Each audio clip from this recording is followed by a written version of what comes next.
Tere! Ma loodan, mind on kuulda. Tegelikult ma õllest ei räägigi väga palju. Ma räägin pigem siis maal ettevõtjaks olemisest ja sellest, kuidas me oleme seda oma maal elamist lahti mõtestanud. Õllest võib-olla nii palju, et ennem Valdur Mikik ta rääkisin, et me oleme sellised mõnusad introverdid, et kui ma kodus Kristeliga oma abikaasaga nõu pidasin, et mis ma siis seina peal näitame, kas pereettevõtlusest, et kas näitame perepilte, siis ei, ärme näita perepilte, et näitame neid siis õllepilte. Et siis taustaks jooksevad pildid meie tegemistest seal pruulikojas, aga ma ise räägin siis seda, mis mõtted meil on ja miks me elame Pöide vallas Ardla külas ja toimetame seal ja kasvatame oma lapsi, ma loodan, et headeks inimesteks. Aga taustaks siis nii palju, et aastal 2009 oli see siis, kui meie pere otsustas Harjumaal ja Tallinnas oma otsad kokku tõmmata ja minna siis Saaremaale. Ja Saaremaal see koht, kus me elame ja toimetame, on minu sünnikodu. See maja, kus me elame, on minu vanaema maja ja sinna me oleme ennast sisse säädnud. Taustaks lihtsalt nii palju,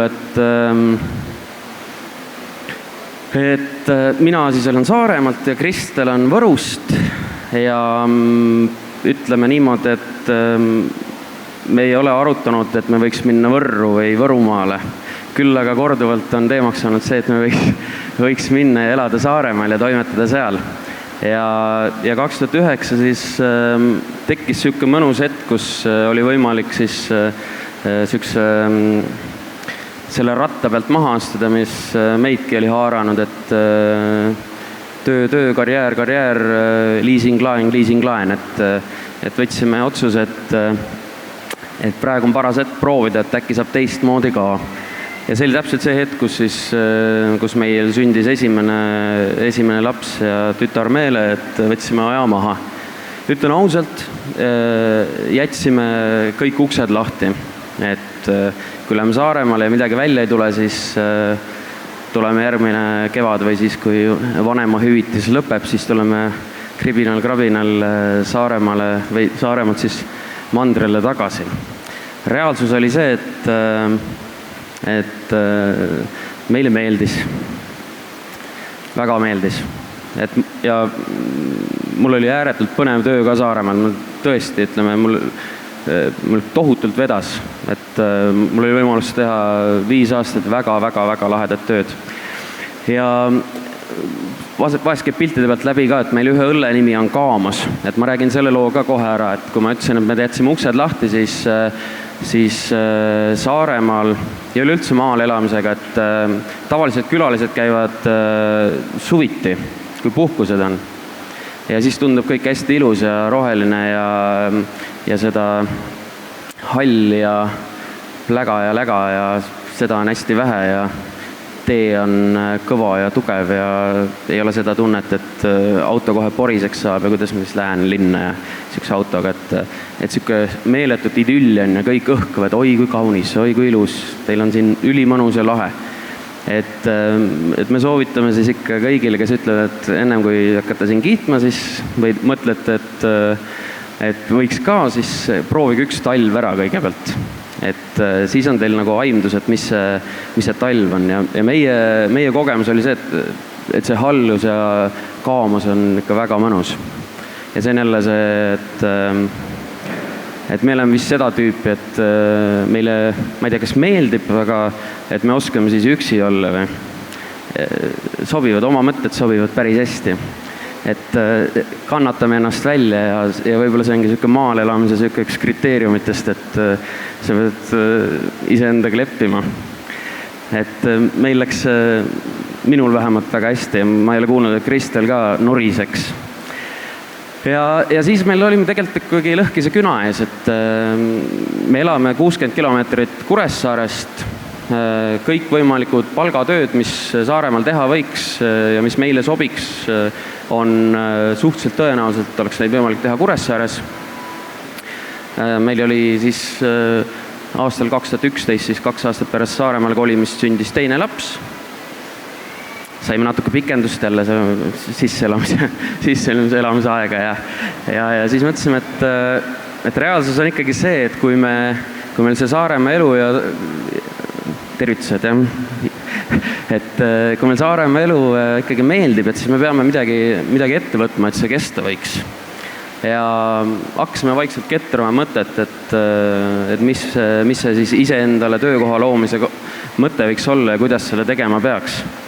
Ja ilmselgelt see pidi olema midagi sellist, mis siis seoks ühtpidi selle kohaga, teistpidi, mis ei oleks pelgalt nii-öelda enda tarkuse ja oskuste müümine, sest ütleme niimoodi, et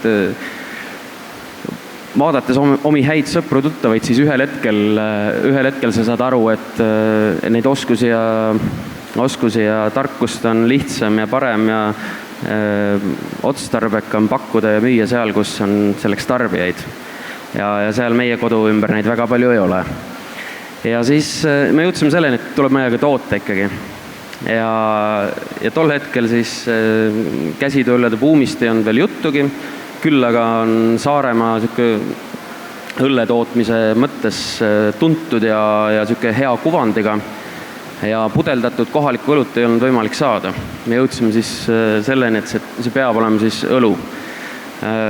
Sellele järgnesid suured sisekaemused ja arutelud teemadel, et kas üks noor pere lapsi kasvatada ikka võiks alkoholi tootmisega tegeleda, kas see peaks olema meie selline põhitegevus või mõnus hobi. Aga peale jäi siis see, et sellest ei ole midagi hullu, et pigem on probleem alati nagu tarbijates kui selles, kes pakub ja mida pakub, et oskuslik tarvitamine on see, mis on võti.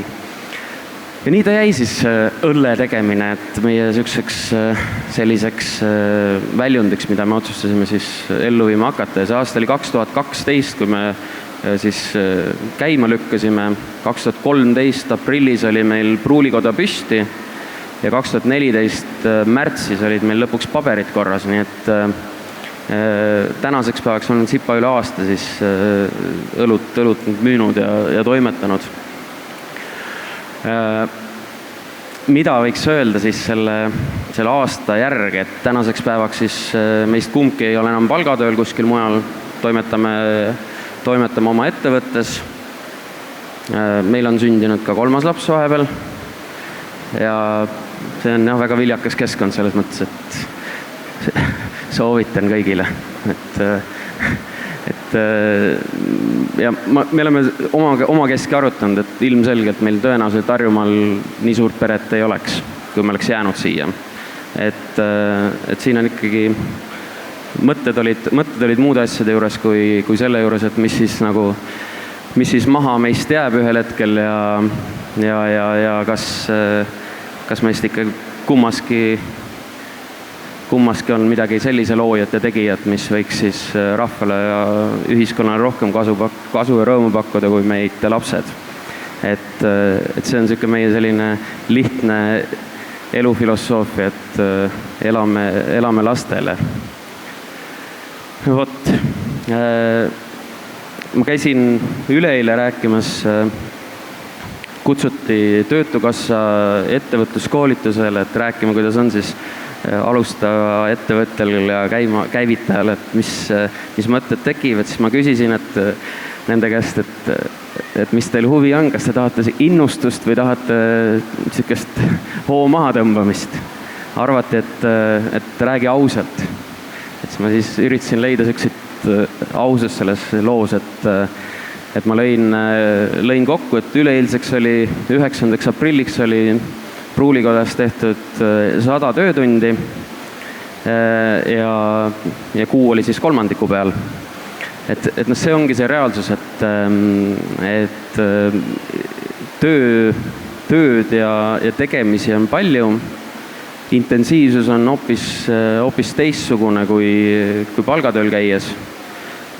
Mured on suured, aga rõõmud on ka suured.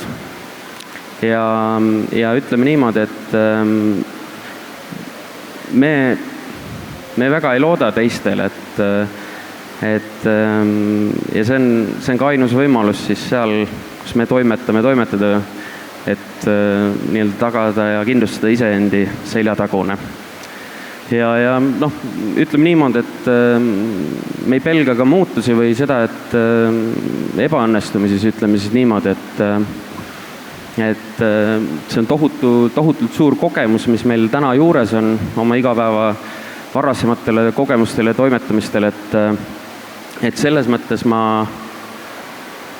ütleme niimoodi, et ma arvan, me oleme suutnud sihukese kaasaegse maaelu ja pereettevõtluse mudeli päris hästi nagu lahti ammustada ja enda jaoks selles mõttes tööle panna, et võimaldada endale seda keskkonda, mis meile meeldib ja teistpidi siis läbi selle ettevõtluse ise seda keskkonda sedavõrra parendades, et mitte niivõrd lootes siis erinevatele avalikele struktuuridele või omavalitsusele, vaid ise olla ka nii-öelda oma otsuste ja elu peremees. Maaettevõtlusest või sihukesest murekohtadest palute ka rääkida, et mis need on, et see on tegelikult ütleme niimoodi, et kui me räägime ärist kui sellisest, siis ma ei soovita oma koju seda teha. Ja sellel on hoopis, ütleme niimoodi, et kuidas ma ütlen teile, lihtsalt väljendades on see, et kui täna, ma ei tea, loodame, et ei juhtu midagi, aga minu peaks midagi juhtuma, siis õlu jääb pruulimata. Siis see ettevõte on vastu taevast ja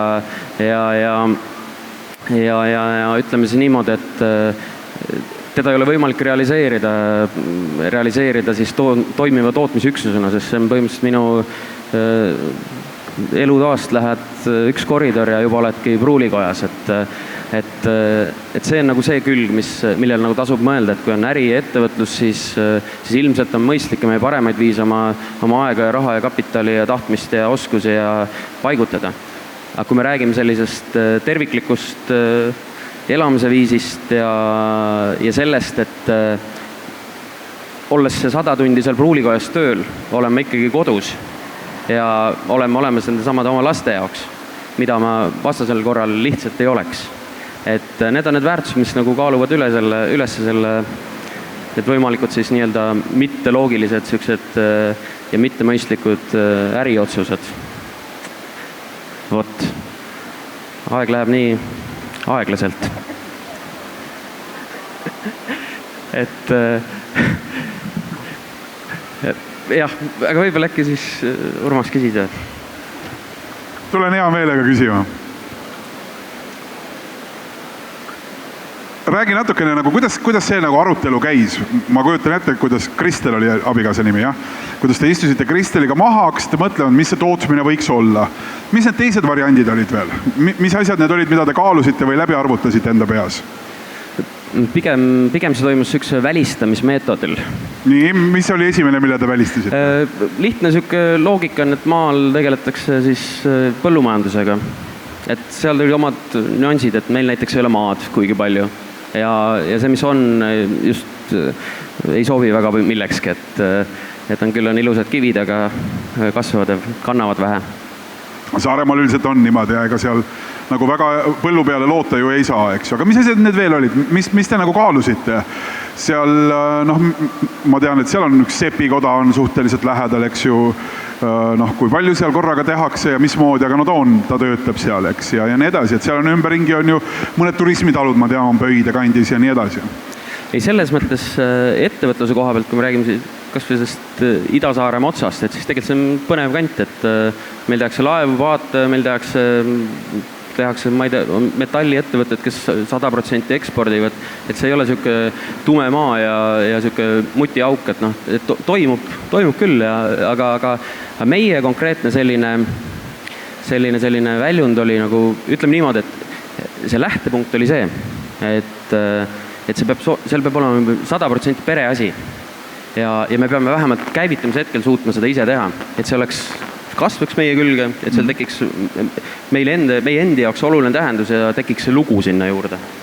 Et ei peaks kedagi juurde palkama kuidagi, eks ju? Ja, seda küll esialgu, aga täna ütleme niimoodi, et ma ei tea, mul on mingi siuke loll nagu tahaks ikka olla kuidagi ühiskonnal ka kasulik, et lapsed tegime ära, aga ma näen, et suurt tolku nagu minust ja meie ettevõttest tegelikult ei ole, kui me ikkagi kellegile nagu tööjõudu väljaspoolt palkama ei hakka ja kellegile veel nagu väärtust ei paku, et järgmine etapp läks, et tahaks jõuda selleni, et lastele palka maksta? Ei, lapsed mängivad siiamaani, aga see on nagu väljakutse, et laste jaoks see töö ikka mäng oleks. Ühesõnaga, ühel hetkel arutasite Kristeliga, mõtlesite ja siis saite aru nii, et on vaja õlut tegema hakata, eks. Olid sa ennem teinud seda? Ehk selles mõttes küll vahepeal Harjumaal ära olnud, aga ikkagi ju saarlane. Ja saarlase geneetilises koolis on koduõlle püsti panemine sama sügavalt kui ilmselt merel käimine. Et oli see kuskil teadmine sinus olemas või mille alusel sa ütlesid, lõid jalaga perekoosolekul vastu maad ja ütlesid, jah, me hakkame naine õlut tegema? Ei, see oli selles mõttes, ütleme, Saaremaa koduõlle tegemine on jah, geneetilises koodis ja see on oma loogika, aga need on kaks nagu erinevat asja, et siin tuleb, meie jaoks nagu oligi mõte see, et teha siis toota õlut, mida ka ütleme, Saaremaa külastaja oskaks õlleks nimetada, et tal ei peaks seletama, et see on õlu. Aga sul on ikka selliseid olukordi olnud, et külamees tuleb ligi, maitseb kanna, sa vakud tal ikka ja ta ütleb, ei poiss, see kõlbab kuhugi nüüd. Ei, pigem mitte, seal ongi see koht, et sel hetkel, kui õlu läheb pudelist, siis ta on ikka pudeli õlu, et siis ta pole enam Nii, aga ikkagi, sa ei taha öelda, et kus see teadmine arusaamine tuli, et õlut tuleb tegema hakata? Ei taha öelda. Selge, no ma sain sellest aru. Rasked otsused olid need. Oli raske?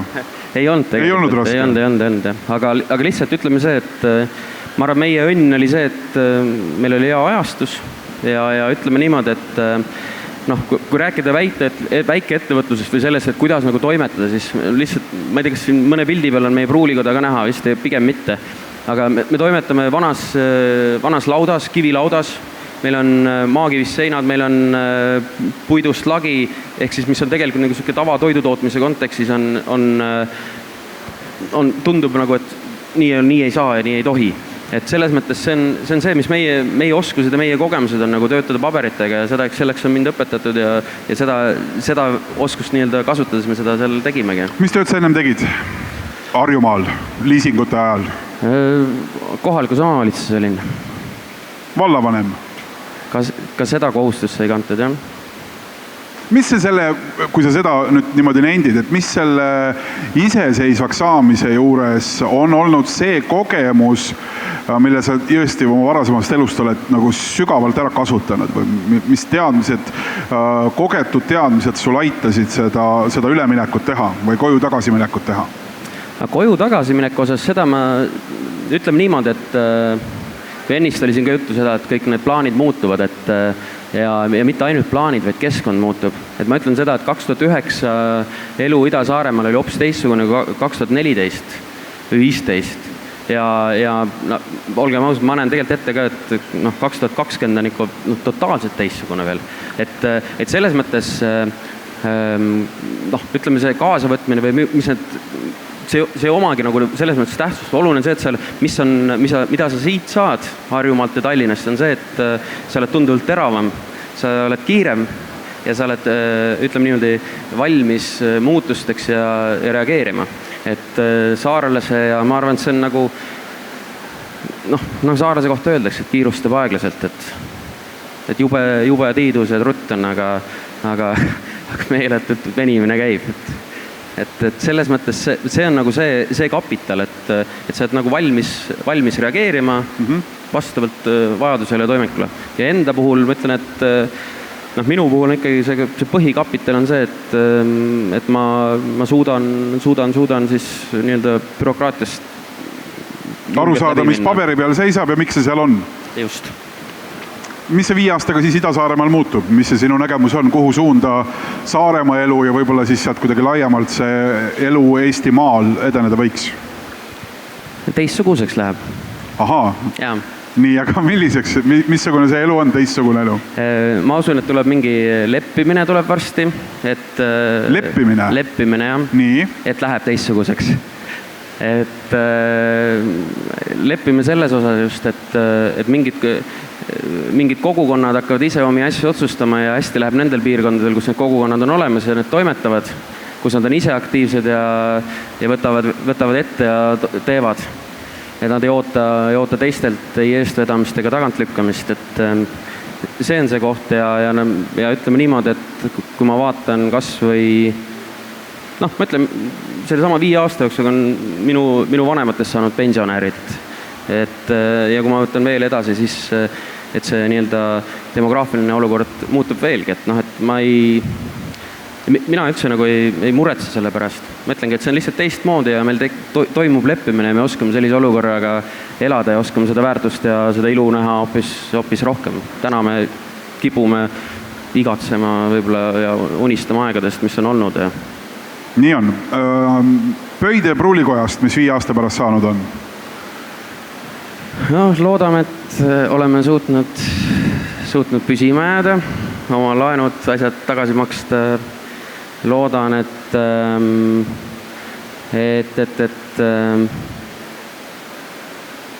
see pakub jätkuvat samasugust rõõmu, nagu ta täna meile pakub. Saku Suurhalli asemel on Pöide Suurhall. Seda vast mitte, ehk. Aga sa kujutad ja näed ennast ikkagi selle sama asjaga siis aastate pärast tegelemas? Kindlasti, jah. Aga ma ütlen ka seda, et ma ennist ütlesin, et meie nii-öelda, me elame lastel, ja siin hästi palju sõltub ka sellest, et mis nagu ümberringi toimuma hakkab ja kas laste tulevik on see, et ma ei välista mingisugused otsused, mis on sõltuvalt nii-öelda laste hea tuleviku käekäigu pärast tuleb nagu ette võtta. Aga õlle tegemine ja pruulimine, ma ei näe ka seda, miks see peaks kuskile kaduma, et võib-olla teisel viisil ja natuke teise tehnoloogiaga ja miks ei peaks võib-olla ka seal samas kohas toimuma. Koit, suur aitäh sulle, elame lastele, väga ilus mõte, see, mida sa siin sõnastasid, suur tänu!